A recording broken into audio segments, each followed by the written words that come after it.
हाँ, आ गए हैं तो अब तमाशा करेंगे, मदारी का खेल हम दिखाएंगे। ठीक है, तो आप लोग जल्दी से रेडी हो जाइए। कुछ नहीं करने वाले हैं। चलिए शुरू करते हैं। नमस्कार, मैं पंकज यादव। कैसे हो आप सभी? मुझे उम्मीद है कि आप लोग अच्छे होंगे और अच्छे से स्टडी आप लोग कर रहे होंगे। इस वीडियो में मैं आपको बताने वाला हूँ संज्ञा के बारे में। डायरेक्ट हम दिमाग में यानी खोपड़ी में ठोकने वाले हैं, है ना। अगर मैं आपसे पूछूं कि आपका संज्ञा क्या है तो आप क्या जवाब देंगे?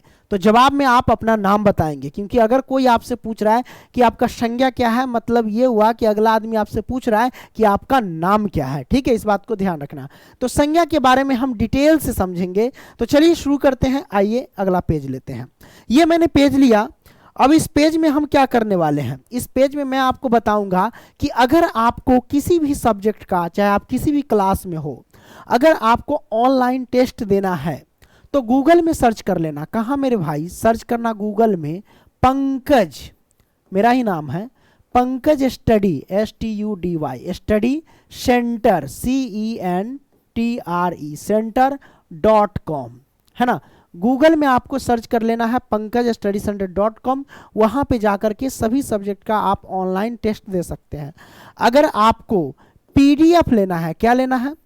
PDF अगर आपको लेना है तो 299 रुपया लगेंगे, है ना। और आपको मेरा नंबर याद होना चाहिए, लिख देता हूँ, 85 81 80 29 29, ये हमारा नंबर है। इस नंबर पे मैसेज करना और कहना कि हमें पंकज सर का कोर्स चाहिए, तो आपको पूरा नोट्स आपको दे दिया जाएगा। ठीक है, और ज़्यादा नहीं, 299 रुपया मात्र है ना। पिछले साल भी 299 ही रखे थे, इस साल भी 299 ही रख रहे हैं। हो सके तो आगे बढ़ सकता है। तो चलिए हम शुरू करते हैं। सबसे पहले संज्ञा को समझते हैं। संज्ञा यानी नाउन। आखिरकार हम संज्ञा कहते किसे हैं? संज्ञा का परिभाषा क्या होता है? तो संज्ञा का हम परिभाषा देखेंगे मेरे भाई। किसी व्यक्ति, वस्तु, स्थान, भाव के नाम को ही हम क्या कहते हैं? संज्ञा कहते हैं। ठीक है, तो ये डिफिनेशन जो है ना, आपके बुक में नजर आ जाएंगे। लेकिन होता क्या, जब आप बड़े क्लास में जाएंगे, आगे की क्लास में जाएंगे, तो हो सकता है इसी चीज को आप डिटेल से थोड़ा लंबा करके याद करेंगे, ताकि आपको और भी चीज कंफर्म हो जाए। ठीक है, पहचानने में दिक्कत ना हो। तो इसी चीज को मैंने यहाँ पे लिखा कि किसी जाति, द्रव्य, गुण, भाव, व्यक्ति, स्थान और क्रिया आदि के नाम को हम क्या कहते हैं? संज्ञा कहते हैं। हालांकि ये जो आप डिफिनेशन है, ये दोनों सेम है, ये पूरा चीज इसी के अंदर है, इसलिए शॉर्टकट निकाला गया है कि किसी व्यक्ति, वस्तु, स्थान और भाव के नाम को संज्ञा कहते हैं। आप जानते हैं कि व्यक्ति क्या? किसी व्यक्ति का नाम हो सकता है। वस्तु क्या? कोई वस्तु का नाम हो सकता है। स्थान जैसे जगह, दिल्ली, मुंबई, पंजाब, है ना। भाव यानी फीलिंग्स, जैसे कि प्यार मोहब्बत वाली बात करते हैं ना, है ना, वो नस वस काटते हैं प्यार में, वो सब भाव है। ठीक है, इन सभी के नाम को हम क्या कहते हैं? संज्ञा कहते हैं। थोड़ा डिटेल में यहाँ भी मैंने लिख दिया कि किसी जाति, द्रव्य, गुण, भाव, व्यक्ति, स्थान और क्रिया आदि के नाम को क्या कहते हैं? संज्ञा कहते हैं। डिफिनेशन, ये मतलब उदाहरण के तौर पे समझते हैं। पशु क्या है? पशु एक जाति है। पशु क्या है? जाति है। पशु में सारे के सारे पशु आ जाएंगे, है ना। सुंदरता क्या है? सुंदरता उसके अंदर गुण है। सुंदरता मतलब गुण, जैसे कि वो लड़की बहुत सुंदर है, मतलब उसके अंदर सुंदर वाली गुण है, सुंदरता की गुण है। व्यवस्था, ये क्या है? एक भाव है, यानी फीलिंग है। मोहन क्या है? व्यक्ति है। दिल्ली क्या है? यह स्थान है, दिल्ली, है ना। मारना क्या होता है? ये क्रिया होता है। ठीक है, तो आपने संज्ञा के बारे में समझा। आगे हम समझते हैं। देखो, संज्ञा कितने प्रकार के होते हैं? अगर आपसे कोई पूछे तो संज्ञा जो होते हैं 5 प्रकार के होते हैं। कौन कौन होते हैं? व्यक्तिवाचक संज्ञा, जातिवाचक संज्ञा, समूहवाचक संज्ञा, द्रव्यवाचक संज्ञा और भाववाचक संज्ञा, है ना। तो इन सभी चीजों को आइए हम एक एक करके समझते हैं। सबसे पहले हम समझते हैं जातिवाचक संज्ञा। जातिवाचक संज्ञा हम कहते किसे हैं? जिससे जाति भर का बोध हो, है ना, जिससे समस्त जाति का बोध हो। जैसे कि मैंने डिफिनेशन में लिखा कि जिस शब्द से किसी प्राणी या वस्तु की समस्त जाति का बोध हो, एक जाति का नहीं, समस्त जाति का बोध हो। कि यहाँ पे लिख दिया कि जिस शब्द से किसी प्राणी या वस्तु की समस्त जाति का बोध हो, उसे हम क्या कहते हैं मेरे भाई? जातिवाचक कहते हैं। ऐसे समझो, जैसे कि मैंने लिया मनुष्य, तो मनुष्य में अगर मैंने लिया तो ये समस्त मनुष्य का बोध हो गया, जितने भी मनुष्य हैं, हम हैं, आर्यन सर हैं, आप है, कोई भी हो, ये सब क्या कहलाएंगे? मनुष्य कहलाएंगे, है ना। तो मनुष्य मैंने लिखा तो मनुष्य जाति जितने भी है समस्त जाति का बोध हो गया, है ना, जितने भी मनुष्य उन सभी का हो गया, है ना। जैसे कि यहाँ उदाहरण मैंने लिख दिया कि घोड़ा, घोड़ा मैंने लिया तो इसमें घोड़ा, है ना, तो उज्जर घोड़ा, करिया घोड़ा, लाल घोड़ा, है ना, तो मेहंदी कलर का घोड़ा सभी, यानी सभी जितने भी घोड़े हैं सभी घोड़ा का बोध हो गया, है कि नहीं। यानी घोड़ा जाति जितना भी है सब घोड़े का बोध हो गया। जैसे फूल, यानी जितने भी प्रकार के फूल हैं उन सभी, यानी फूल के जितने भी प्रकार है, फूल के जाति जितने भी है सब फूल का इसमें बोध हो गया, है ना। मनुष्य, मनुष्य जाति जितने भी है, चाइनीज, रसियन, तसियन, है ना, जो भी है, इंडियन, सब जाति का बोध हो गया, मतलब मनुष्य जाति का इससे पूरा बोध हो गया। कोई भी है, कहीं भी देश में रहे, नेपाली हो या रसियन हो, इंडियन हो, है ना, या फिर विदेशी हो, कोई भी हो, तो सब मनुष्य में ही आ जाएंगे। ओके, उसके बाद मनुष्य हो गया, वृक्ष हो गया, वृक्ष जितने भी वृक्ष है, आम का पेड़ हो, लीची का पेड़ हो, है ना, बरगद का पेड़ हो, है ना, जितने भी हो सभी वृक्ष का इसमें बोध हो गया। क्लियर। तो मैंने लिख दिया जातिवाचक संज्ञा क्या हुआ कि जिस शब्द से किसी प्राणी या वस्तु की समस्त जाति का बोध होता है उन्हें ही जातिवाचक संज्ञा कहते हैं। ठीक है, तो ये आपने समझ लिया। आगे बढ़ते हैं। अब देखो व्यक्तिवाचक संज्ञा, नाम से ही पता चल रहा है व्यक्तिवाचक संज्ञा, तो आप सोचेंगे क्या इसमें व्यक्ति का बोध हो, है ना, लेकिन ये गलत है। व्यक्ति का ही नहीं सर, सिर्फ और चीज का है, सिर्फ व्यक्ति का ही नहीं और चीज का। देखो, जिन शब्द से किसी विशेष व्यक्ति के साथ स्थान अथवा वस्तु के नाम का बोध हो उसे हम व्यक्तिवाचक संज्ञा कहते हैं।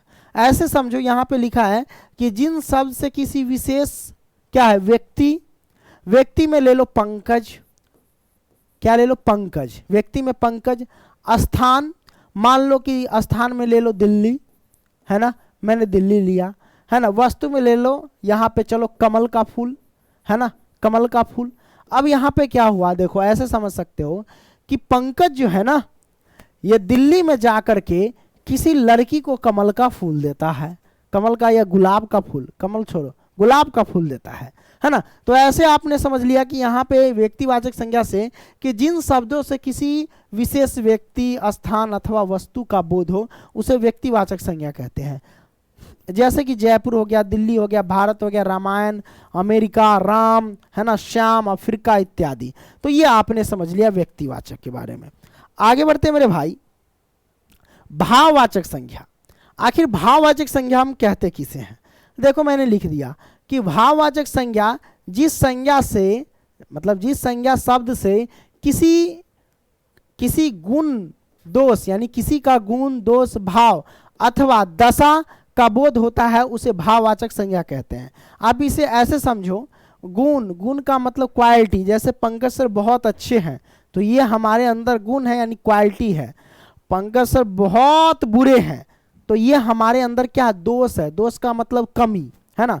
तो गुण आपने समझ लिया कि पंकज सर बहुत अच्छे हैं, है ना, तो ये हमारे अंदर गुण है। अब पंकज सर बहुत बुरे हैं तो ये हमारे अंदर क्या है, कमी है, वो दोष है। उसके बाद समझते भाव। भाव क्या होता है? भाव वही प्रेम मोहब्बत वाली, जैसे कि सीमा हैदर और ये क्या सचिन था, है ना, ये दोनों देखो पाकिस्तान से पटा लिया सचिन पबजी खेल करके, तो ये सब इसके अंदर क्या भाव जगह था, फीलिंग जगह था, तब तो इतना दूर से आ गए थे नेपाल होते हुए, है ना, मतलब वहाँ से क्या कहते हैं पाकिस्तान से। तो इन दोनों का तो बातें जुदा है ना। देखिए बहुत अच्छा, आगे बढ़ते रहे हैं। बहुत सीमा जी बहुत चमक रहे हैं, सोनू जी भी चमक रहे हैं। सोनू जी नाम नहीं है इसका, क्या नाम है? सचिन हो सर जी, सचिन नाम छे तो चोंगा लगा के बैठल छ रखा। हाँ, तो ये भाव को आपने समझा।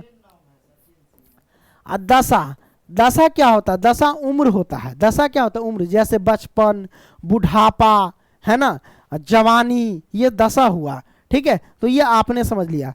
तो जैसे कि यहाँ पे मैंने लिख दिया बचपन, जवानी, बुढ़ापा, भला, महता, सुंदरता, है ना, तो ये सब क्या हो गया हमारे पास भाववाचक संज्ञा के उदाहरण हो गए।